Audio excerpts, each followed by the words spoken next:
Loyalam E-PAO tabi bakutima po hitram susmitana namitangi po pizari aham dapat headline. Government Quater de Leiriba IDP sing Quater Thadoknaba Jakhinaba Home Department ki order Kudakta Handok piu haina phongdorakli.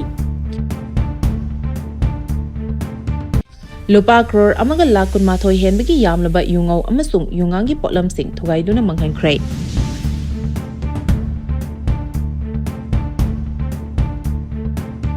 Kanglup ki irang lebana chahi asigi Good Festival pangthokidre Kukizo sing chaun ningbakai.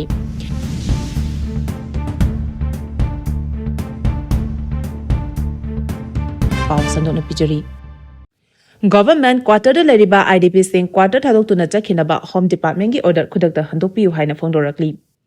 Hauki bajai lisingani kulhumdoi gi me ahumdagi state asida thoklakiba Kanglup ki irang namaram oiraga tongan mafam singdagi lanjelaktuna hauzik Imphal West ki Langol Game Village Zone 1 Zone 2 Zone 3 amasung Zone 4 da Leiriba Government Quater singda changjafam loriba IDP singbu akaknaba matam piduna mafam adudagi chakhinaba Manipur Sarkar ki Home Department na thokiba order asi Kudakta Handok piu hairiba order asi IDP sing yaba ngamloi haina ngasi press club ta pangthokiba paugi mifam amada IDP sing gi mahut silaga Chuchampurgi mutum yuhenbana phongdokrai mahakna makhatana haikibada mayum makai tumna mai thakibadagi lanjelaktuna thabak sufam nongphang khangdana wana leringai IDP singbu sarkar gi maikedagi ngammi habigi matagom order ama thoktuna mafam asi thadokuna chakhigadabani habigi thawong asi miwebagi minungsigi wangmadei IDP sing mafam adudagi chattaba yade haragana makhoigi hanigi mayumemda hanjarge sarkarna makhoigi matik chaba security PBU madu ngamloidaba oirabadi government Quater de Leiriba IDP sing mafam adu thadokna chakro haribasi hauzik makhoi kadai de layu haribano iranga sina maram oiraga haukiba chahi anirom asi Langolgi government Quater asida IDP family chani rom changjafam lauduna laglibani makhoi masagi mayumda hanjarage haina sarkar da kayara khana haina haijarabasu hauzik phawba makhoigi security piba ngamde maduna tragana makhoigi permanent oina khunda laitana mafam ama PBU habisu piba ngamde haisu phongdoki Lupa crore amaga lakun mathoi henbagi yamlaba yungau amasung yungangi potlam sing thugaiduna manghankhrai Chahi asigi January amadagi October kunmaphan phawada state asigi tongan mafam singdagi Excise Department of Fagatkiba Market Lupa crore amaga lakun mathoi henbagi value oigadaba yamlaba yungang beer amasung yungau sing asi lamfelda leiba Excise Manipur gi headquarter da Commissioner Hungyo Warsong gi mamangda department asigi staff sing na thugaituna manghalaba matungda phumjingkhrai yamlaba nisa sing thugaituna manghankiba aduga mari lenana Excise Department gi SP TH Brasli Khuman na phongdokibada yungang beer amasung yungau sing asi chahi asigi January amadagi October kunmapan phawgi manungda Excise Department na tabaki mafam sing amasung tongan mafam dagi Excise Station tara humdoina fagalaba matung Excise Department da deposit tawrakibani Excise Department na ngasi tugaiduna mangang kraba potlam sing adu ram liter lising ahumga chamapan tara manga beer liter lising kun nipan ga chatret humpu wine liter marfudara DIC yungona liter lising kuni thoiga chamapan marfudara tare ni Hariba polam sing asi marketa lupa crore amaga lakuma thoigi value oigani polam sing asi Manipur Liquor Provision Act 1999 gi section 69 gi makhada thugaiduna mangan kibani hari Kanglup ki irang lebana chahi asigi Good Festival pangthokidre Kukizo sing chauna ningba kainare Haukiba chahi kayadagi mamangi November amada Chin Kuki Mizo community singna leptana pangthoktuna lakiba Good Festival chahi asigi oinadi hauzik thokleba Kanglup ki irang asina maram oiraga pangthokidre festival asi pangthokpa ngamkidaba asigidama Kukizo singi maikedigi chauna ningba kaiba ama haibadu oire mahai marong lokpaga mari lenana Kukizo singna makhoigi nat ki chatnabi kayaga loinana unity gi wakhalonda chahi kudingi Good Festival asi pangthoktuna lakibani adubo haukiba chahi lisingani kulumdogi me ahumdagi hongna state asida tholkiba Kanglup ki irang asina maram oiraga Kukizo gi family kaya awa ana kaya mayong naduna hauzik relief camp ta leriba sing adugi mafamda solidarity utpa oina chahi asigi oina Kukizo singna Good Festival asi pangthoktana ba firep lokibani haina Kukizo Council spokesperson Ginza Vuldang na phongdokrai Paugi marak thatna Loyalam E-PAO tabiriba kudimakna channel asibu nungsibiduna like amadi subscribe tawbiduna subscriber masing hengat hanbada adom sumating pangbiyu The importance of Hindustani music haba wakhalonda awareness campaign pangthokrai The importance of Hindustani music haiba wakhalonda ngasi wangoi thongnawjam laikai da laiba Mahekol Rhymes Teacher Training Center Manipuri Unit A Pangantabi amadi Unit B wangoi anigi apunba mahairoi kuntra ronga All Manipur Music Association amaga punna khusamnaduna Hindustani music maram amda amadi Isai asina aikoi miyoibagi punsida piriba kanaba amadi masiga aikoiga tana thanaba yadraba mari ama ngalingai matamdagi leirakliba Mari amadi mental ki oiba anaba singda masina layeng chatharakpa kanaba singi maramda mahairoi singi maramda sugaina khanganki Thoram asigi saruk ama oina retired professor Manipur University ki Dr. R.K. Somorjit Singh na ngasi lamdam asida Hindustani sangit na piriba nungpal anigi kanaba asi kala pamjaba miyoi khaknatana mipum khudimakna sakwapriba amadi yokhapriba mathau tari amadi hauzik isai tamba singda piriba kanaba sing asi kalagi gun yauzarapa miyoi singda mas oina khanghanduna makhoi bupumna makna yokhatminasi haiba wafam sing thamki khuchu khulai kaya fagakrei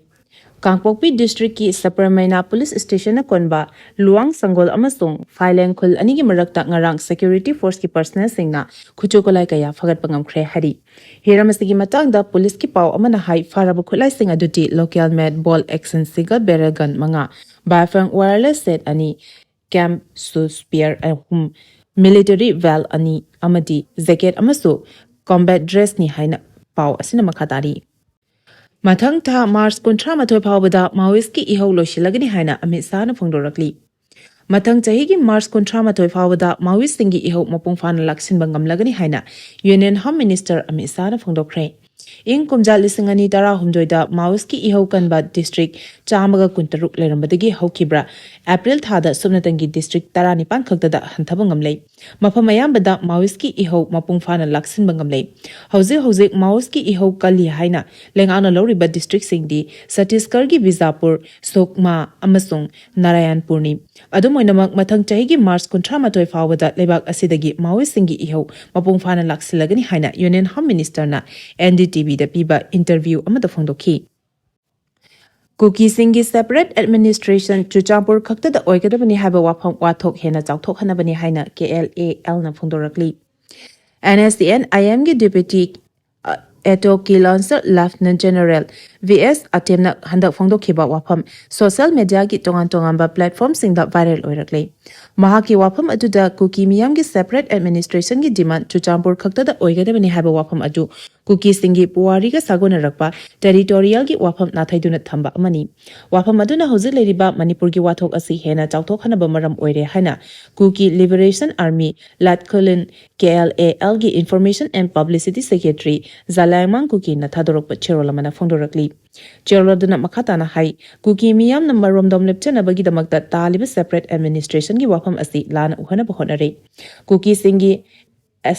ancestral land adu ayaba yauduna Manipur state punsinduna leire Chuchampur khakta da separate administration legadabani haibadu Kuki singi puwari amadi culture bu lana wahan tokpibani Naga singi Greater Nagaland gi wafam lakpada Kuki singna nakal anigi oiba wari sanabagi apamba lei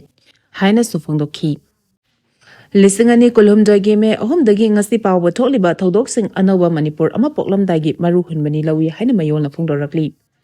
Mayolgi anirak suba mapok kumon nomit November aniga mari lenana lup asina Manipur miyam amasung awang nongpok lamdamgi miyam pumnamakta yaifa paujal pizari. Lonana tha kontra hena masagi mayum makai khungang laikai thadokuna lenga kisang school college community hall amasung club singda saidawham loduna leiriba irecha pumnamakki awabada saruk yabuga lonana anoba hena nungaiba yaifa punsi amasenga pangamba oirasanu haina sembiba mapugi mafamda thongni hari lupasina thadorokpa cherolamana haribana mapok kumon thoram asiga mari lenana yavire children home kaibida ngamjaba acha athak notebook pen chingba polam singen toki Lamdam asigi isu kayada mang thaduna kathoktuna lakliba CSO amasung organization singi luchingba amasung luchingba singda achamba khudot sing tamki lob asigi mapok kumon lapaga lonana leba miyamda thamjaningba wafamdi aikhoina ngasi phawa lepa leitana hiram khudimakta pathapum tharakliba khunai amada punsi lenduna hinglali Ising anaiba manungda leirapa nga amana aruba ising manungda leiba nga amagi punsi mahing khangdabagum aikhoisu aphaba leirik amasung aphaba khunai amagi punsi kamdawi haibasi kaushalaklei lengak amadi khunagi kayat singi asengba saktam adu mangan khaba mamingtagi oina leiri oirakliba phibam asigi maram thapna thirudrabasu anakpada adumak leizarabani haina sufongdokhi